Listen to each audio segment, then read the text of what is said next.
What's up, guys? Welcome back to another daily Bible reading snapshot. Today we're looking at a brand new book, the book of 1 Samuel. So really the book of 1 Samuel is really just part one of a book that was originally called Samuel. So in the Jewish Bible, they're not even separated. It's really one book. So when you see 1 Samuel and 2 Samuel, I want you to think of them as one big book. And the reason they are separated is just kind of to help us make them a little bit smaller. And a way that you can remember this is Samuel is really about three characters. It's about Samuel, it's about Saul, and it's about David.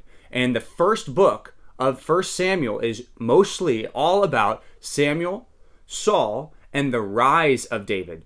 2 Samuel is about David as the king. So that's what we're dealing with here. New book, and this is a history book. So this is going to not remind us so much of Deuteronomy. This is going to remind us more of Numbers or Genesis or Exodus, one of these narrative books. So it's a lot like the book of Judges that we just read. It's a continuation of the story. So 1 Samuel 1 starts with this couple who can't have any kids. So this lady named Hannah is barren. She cannot have any kids, and she goes to God, and she asks God for a son, and she meets this priest named Eli on the way. And Eli thinks that she's actually a bad lady, and she's not doing the right thing, and Hannah says, no, I'm just praying to God for a son. I'm praying to God for a child. She doesn't even say a son. She just says, I want a baby. And God graciously answers Hannah's prayer, gives her this baby, and that baby's name is Samuel. And that starts basically the main character of this story so far. So Hannah prays in chapter 2. She talks about how good God is. I mean, there's a couple of key verses here for you to think about. Verse 2 says, there is none holy like the Lord. There is none besides you. There is no rock like our God, saying how good God is. Also, verse number 10 talks about how the adversaries of the Lord will be broken to pieces. If you want to go oppose God, Hannah says here, just know that God, he's a warrior. It says, against them, he will thunder in heaven. The Lord will judge the ends of the earth, and he will give strength to his king and exalt the power of his anointed one. Which is very interesting because you don't have a king at this point, but this whole book is looking forward to the king that God's going to choose, the man named David. So that's what we see here. Also, we see that Eli, this priest, does not have good kids.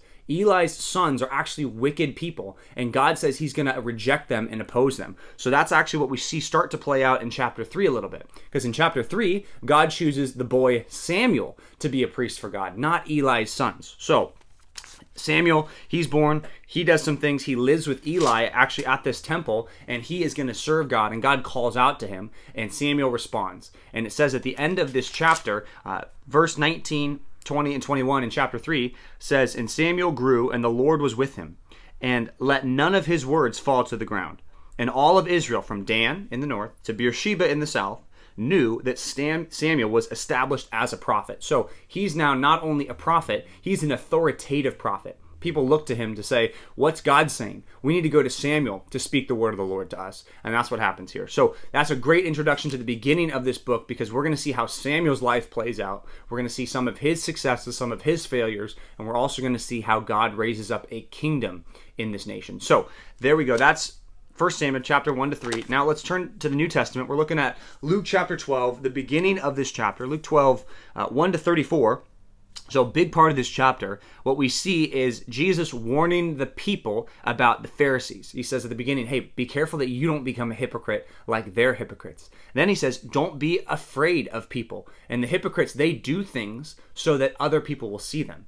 Jesus says, I want you to follow me and serve me with your whole heart. Do it from the inside out. So he says, fear me. Don't fear these other people. Fear me. And the extension of that is, if you're going to fear God and not people, you shouldn't be embarrassed to be known as a person who follows Christ, which is what he goes into next. Then he talks about anxiety and money, and talks about how people are anxious about a lot of things. And Jesus reminds us, and we should just take this straight away, we should not be worried about what we have or what we don't have. We shouldn't be concerned that if God provides more to some than to others. And he actually tells a parable here of a guy who was just interested in all that he had. And that's where his whole identity was just placed in all the stuff he had. And Jesus says that life is not about how much stuff you have.